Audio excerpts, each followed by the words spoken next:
I'm not sure how far up underneath there I can Yeah, watch for the drips too on my phone. Okay, go Ready? ahead. Yeah. Okay, so this is the new stepper motor, and you can see it has a little thing right here. This engages in this lever.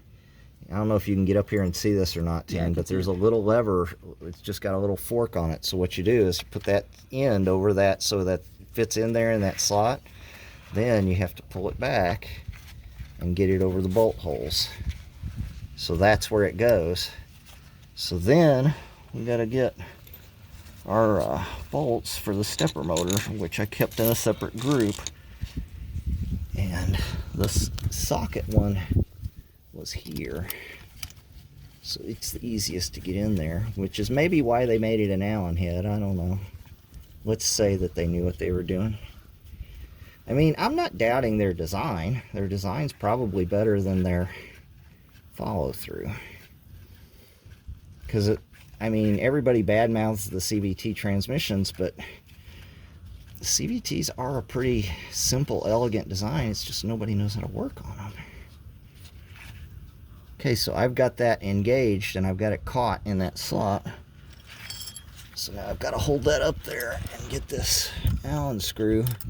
I want to just snug. I don't want to tighten it yet because I got to get the other bolts in there.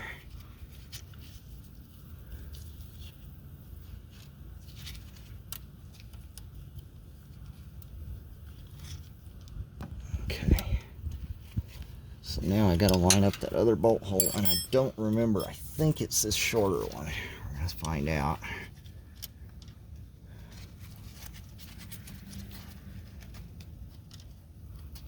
I'm going to have to take that loose. Moved it over far enough that I can't get that in.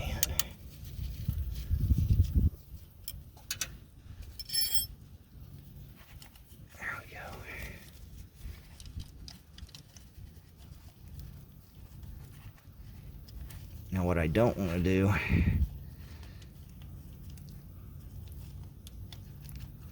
is cause this to come off that arm. So I'm holding up on it while I screw that in so that it doesn't come off the ratio control valve arm, because there's just a little arm that runs up to a slot in the transmission, and in between is the ratio control valve, which is what the stepper motor is driving.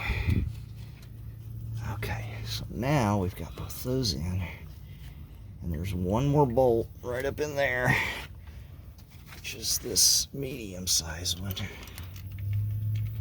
and it goes right there. I'm gonna have to get this on it.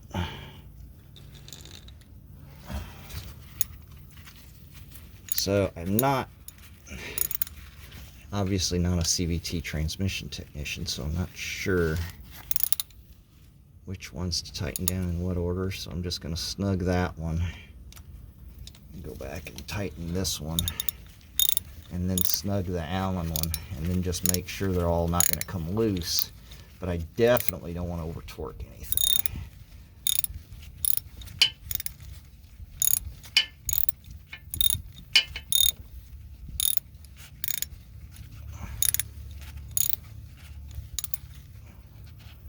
And so far, can you see up in there, Tan? A little bit.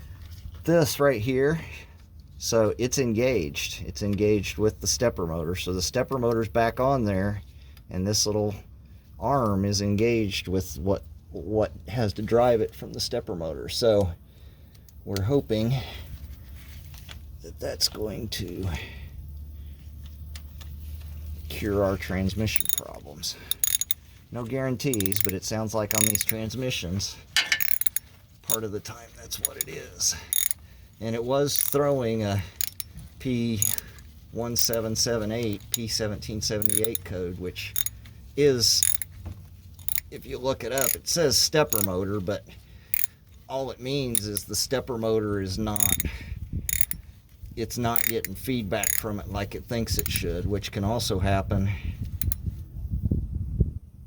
if the ratio control valve is stuck, or if the speed sensors, apparently there's speed sensors in this thing too.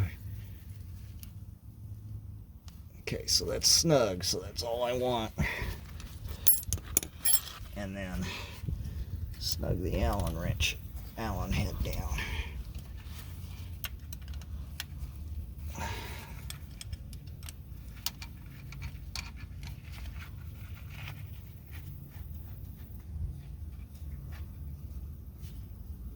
There we go.